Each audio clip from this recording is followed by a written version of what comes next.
Hello दोस्तों, पिछली class में हमने ऑपरेशंस ऑफ सेट्स पढ़े। इस क्लास में हम पढ़ेंगे यूनिवर्सल सेट और वेन डायग्राम बनाना और सीखेंगे हम complement of sets. Complement of sets होता क्या है? समुच्चय के पूरक। सबसे पहले हमारा universal set, universal set and Venn diagram.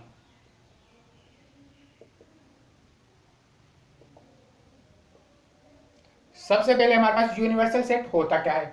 मैंने माना कि u बराबर बराबर है मेरे पास 1 2 3 4 5 6 7 8 9 एंड 10 और a मेरे पास है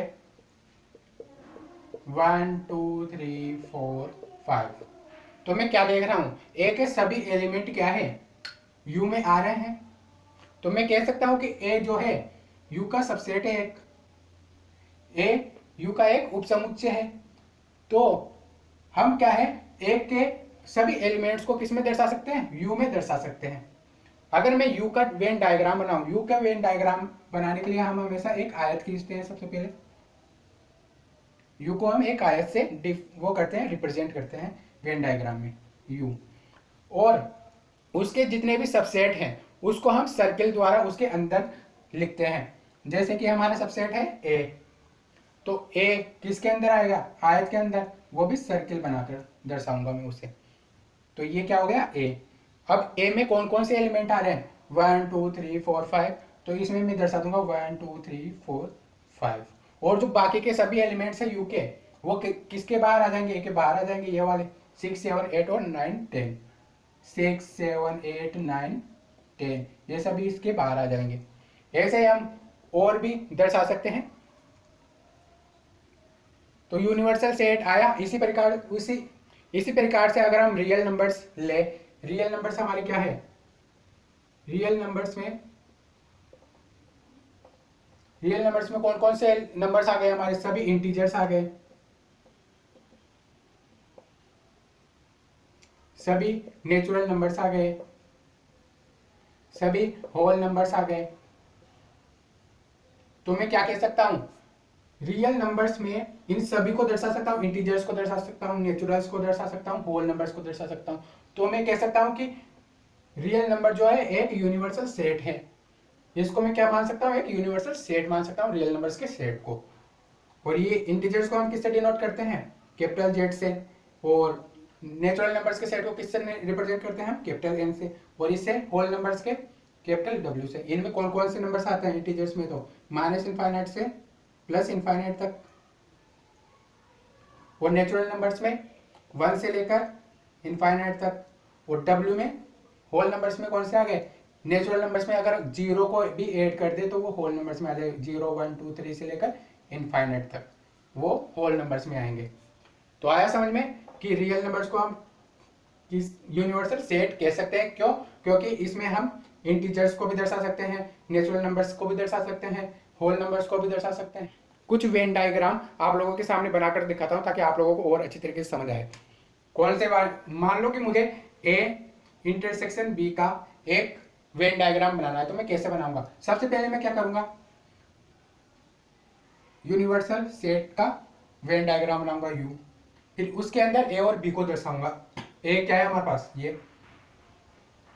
और बी ये है। ए तो ये हो गया, बी ये हो गया। और अब क्या दर्शाना है? ए इंटरसेक्शन बी दर्शाना है। तो ए इंटरसेक्शन बी क्या होता है? दोनों में कॉमन वाला पार्ट। तो दोनों में कॉमन वाला पार्ट इसमें कौन सा आ रहा है? ये वाला। तो ये क्या हो गया हमारे पास? A intersection B, sorry A intersection B ये हो गया। और अगर मुझे ए यूनियन बी दर्शाना है तो ये वाला पूरा का पूरा किस में आ जाएगा? ए यूनियन बी, क्योंकि दोनों के अवयव होते हैं उसमें। ए यूनियन बी क्या हो जाएगा? ये वाला हो जाएगा। अगर मान लो मुझे ये वाला दर्शाना है, A intersection B union B intersection C दर्शाना है, तो मैं सबसे पहले क्या करूंगा? सबसे पहले यूनिवर्सल सेट का वेन डायग्राम यू। फिर क्या? 3 है, 3 सेट्स है तो 3 सेट्स बनाऊंगा। 1 2 3, तीनों सेट्स को मैंने सर्किल से डिनोट किया, ए बी और सी। अब क्या है? ए इंटरसेक्शन बी क्या है यहाँ पर?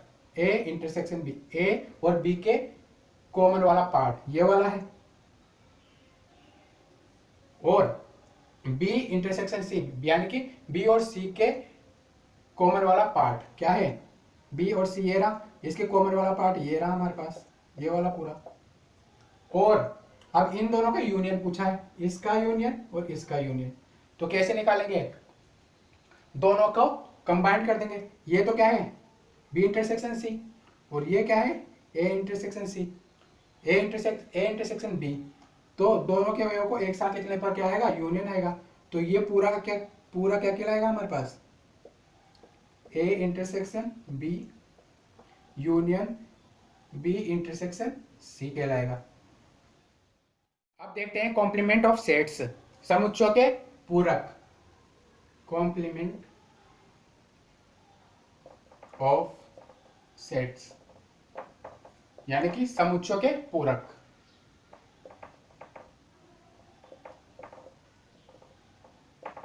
क्या होते हैं कॉम्प्लीमेंट ऑफ सेट्स, क्या होते हैं, अगर मेरे पास है मान लो u बराबर है 1 2 3 4 5 6 7 8 9 एंड 10, हमारे पास u है, और a मेरे पास मान लो 1 2 3 4 5 है। तो हम कैसे किसका पूरक निकालते हैं, a का पूरक निकालते हैं। a के पूरक को हम किससे डिनोट करते हैं, a डैश से निरूपित करते हैं। तो a डैश में कौन से एलिमेंट आएंगे, a डैश में वे एलिमेंट आएंगे जो a में नहीं है, a डैश में वे एलिमेंट आएंगे, वे एलिमेंट जो कि किस में नहीं है, a में नहीं है, नहीं है, सॉरी u के वे अवयव आएंगे, u के वे अवयव, u के कैसे, अब देख लो u में हमारे पास ये एलिमेंट्स है और a के हमारे पास एलिमेंट है 1 2 3 4 और 5। तो a डैश में कौन से एलिमेंट आएंगे, u के वे एलिमेंट आएंगे जो a में नहीं है।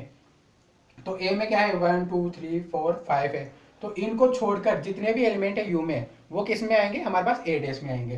तो 1 2 3 4 5 है, तो ये वाले a डैश में नहीं आएंगे, बच्चे कितने 6 7 8 9 10, ये किस में आएंगे, हमारे पास a डैश में आएंगे,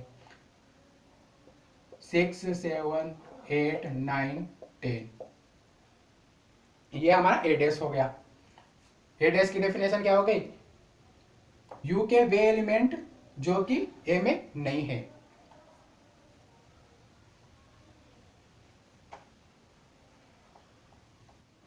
एक और एग्जांपल लेता हूं, जैसे कि मेरे पास है u बराबर मैंने मान लिया a e i o और u, और a मेरे पास है a i। तो हमारे पास a डैश क्या होगा, a डैश में क्या आएगा, u के वे एलिमेंट जो a में नहीं है। तो a में क्या आ रहा है, a और i है, a और i है, बाकी के एलिमेंट किस में आएंगे, ये a डैश में आएगा। तो e o और u किस में आ गया, a डैश में आ गया, और ये किसका कहलाएगा पूरक, a का पूरक कहलाएगा, a का पूरक।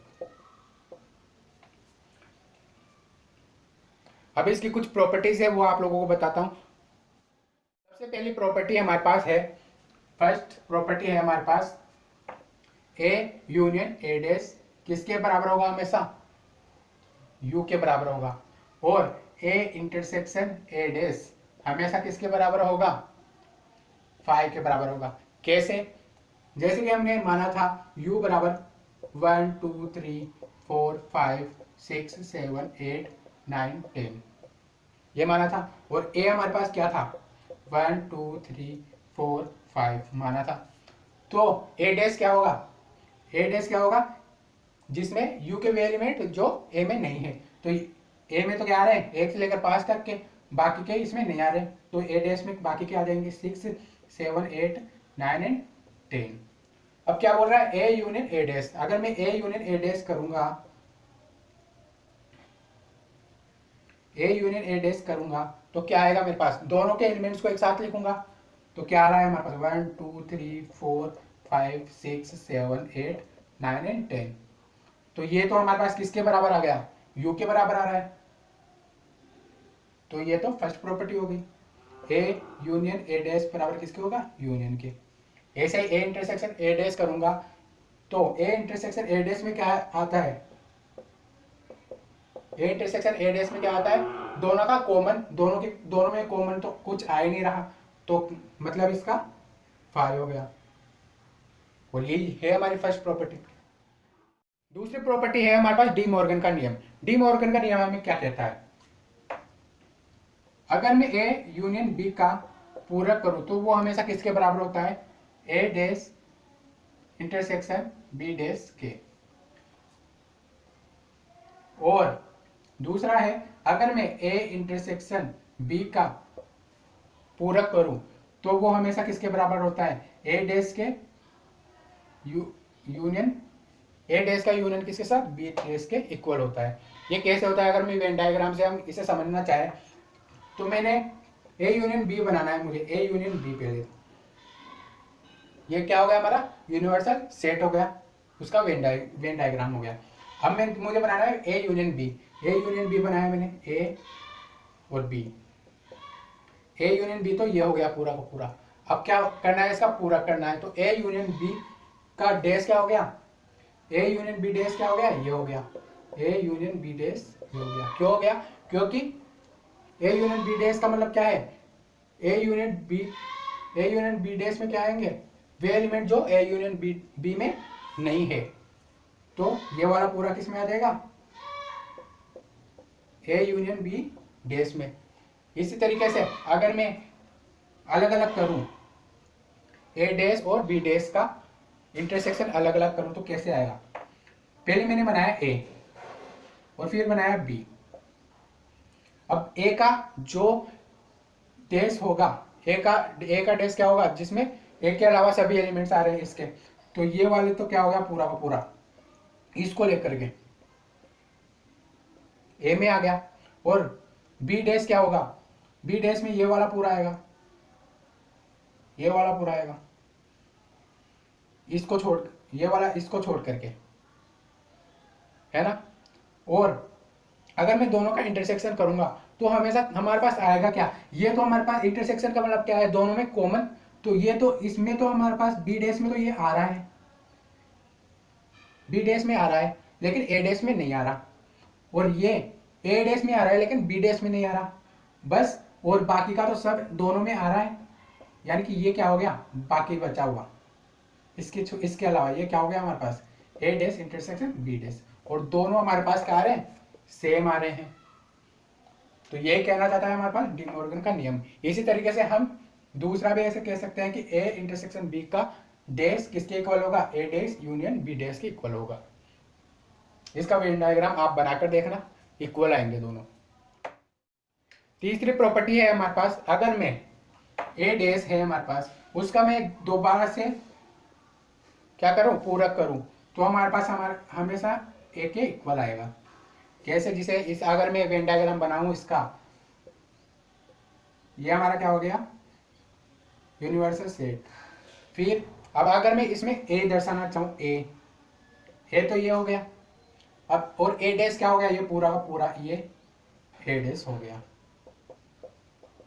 क्यों, क्योंकि उसमें ए के अवयव नहीं आ रहे हैं, ए डैश ये हो गया। अब क्या कर रहा है, ए डैश का भी वापस कर रहा है, पूरक कर रहा है, मतलब ए डैश का मतलब क्या हुआ, ए डैश का डैश, इसका मतलब क्या हुआ, ए डैश के अवयव ना हो, है ना, ए डैश के अवयव ना हो, तो ए डैश के अवयव तो इसमें पूरे हैं, ये है, तो बचा क्या, ये बचा, ये वाला पार्ट बचा, तो ये किस में आ जाएगा हमारा, ए डैश डैश में आ जाएगा, जो कि हमारे पास किसके इक्वल है, ए के इक्वल है।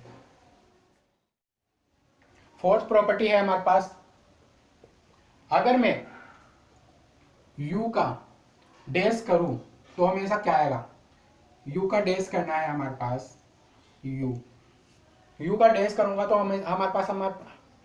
अगर मैं u का डैश करूंगा तो हमारे पास क्या आएगा, कुछ नहीं आएगा, क्योंकि पूरा एलिमेंट तो इसमें है, u में सार्वत्रिक यूनिवर्सल सेट में है, तो बचा क्या, कुछ बचा ही नहीं, तो u डैश का मतलब होगा हमारे पास फाई के बराबर आएगा। और अगर मैं फाई का डैश करूंगा तो हमारे पास हमेशा क्या आएगा, यू आएगा। ये हमारी हो गई फोर्थ प्रॉपर्टी। आई होप आप लोगों को समझ में आ रहा होगा। अगर समझ में आ रहा है तो वीडियो को लाइक कीजिए। अगर आप लोगों के कुछ डाउट्स है तो आप मुझे मेल करके बता सकते हैं या फिर कमेंट बॉक्स में कुछ लिख कर बताइए। और अगर वीडियो पसंद आ रहा है तो लाइक कीजिए, सब्सक्राइब कीजिए चैनल को और अपने दोस्तों के साथ शेयर कीजिए।